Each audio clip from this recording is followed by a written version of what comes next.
Ahojte dievčatá, chlapci, prihováram sa vám dneska touto cestou zas. Som trošku vonku a chcela by som vám povedať, ako sa omluviť. Veľa ľudí, keď sa niečo stane, tak sa začnú omlúvať asi takým štýlom, že prepáč, sorry a dokáže sa veľmi veľakrát, viackrát omlúvať a niekedy to trvá aj 2-3 hodiny a už je niekedy aj potom a stále sa bude omlúvať a omlúvať. Môj názor je taký, že už keď sa omluvíte, najlepšie by bolo omluviť sa iba jedenkrát a treba vedieť ako. Lebo vy keď sa do kolečka omlúvate, už aj keď je potom, tak vy vyzeráte, že ste v nízkych vibráciách, čiže ste slabší.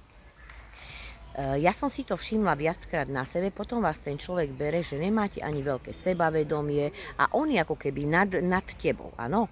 A samozrejme záleží aj aká to je omluva a čo sa stalo.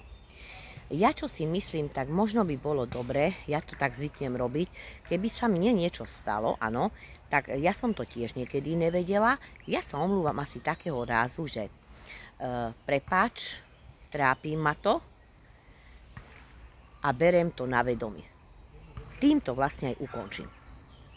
Pretože ten človek vtedy vie, že čo sa vám vlastne stalo, áno, vie proste, že ako ste dopadli, vie, že ste si toho vedomí a tým pádom vám už vlastne nebude nič hovoriť. Samozrejme sú takí ľudia, ktorú omluvu vôbec nepríjmu, áno, a vôbec by som neprijala ja takú omluvu, ktorú by človek dával telefónom, áno, alebo dokonca odkazoval po niekom inom, alebo SMS-kovou formou. Pretože SMS-kovou formou, keď sa omluvíš, tak sa deje potom taká vec, že si ľudia zase myslia, že si slabý a že sa bojíš. Čiže normálne jednoducho zvihni telefón a povedz mu to aj do telefónu, ale musíme vedieť, že ako. Čiže zasa by som mu povedala, beriem to na vedomie, že som ti ublížil, prepáč. Nič viac, nič menej, ale SMS-kovou formou to je horšie. Chcela by som vám povedať niečo ešte trošku aj k vizualizácii a k meditácii. Meditáciu robíte buď v sede, alebo ležíte a môžete ju robiť na takom mieste, ktoré vám prospieva. Jednoducho si idem preč, ako keby išla by som si k nejakej vodičke, áno, k vode to je najlepšie. K vode, keď idete, tak si sadnete, zavrete si oči a ľudia si myslia, že sa opalujete a pozeráte vlastne do vrchu, áno. A tým pádom, vlastne keď sa pozeráte do vrchu, tak si ľudia myslia, že sa opalujete. A vy si vlastne robíte tie vizualizácie a meditácie.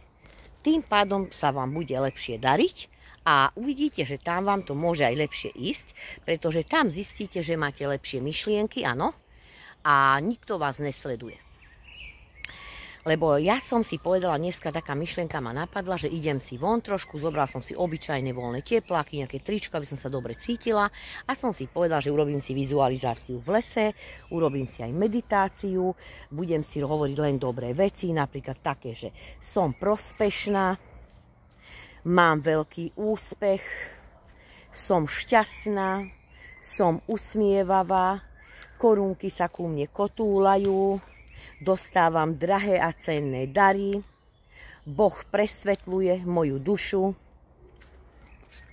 stále a stále sa mi viac a viac darí, každým dňom viac a viac rastiem a toto keď si budete hovoriť, bude vám lepšie.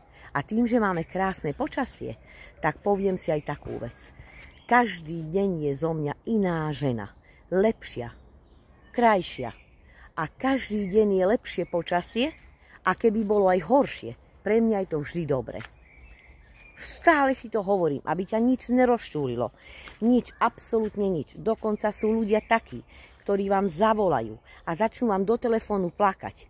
A ja viem, že človek dostane akože citovú verziu. Nie, nenechaj sa. Nenechaj sa, aby ťa niekto stiahol nadol. Dostala som ja taký telefonát dneska, keď niekto veľmi plakal a sťažoval sa mi na druhého človeka. Keď som mu povedala, neber osobne to, čo je toho druhého človeka problém, okamžite sa ten človek uvedomil. Rozumiete, lebo ten druhý človek musí sám od seba. Takú maličkosť by som vám len dneska chcela povedať, takú malú vec, aby ste si zapamätali pár takých vecí, kedy si musíte všímať, čo tí ľudia robia. Pretože aj tá žena, ktorá plakala do telefónu, tak také veci sa nerobia. pretože si neuvedomovala, že druhému tým môže uškodiť. A popri tom tá žena sa takisto čistí a už rastie.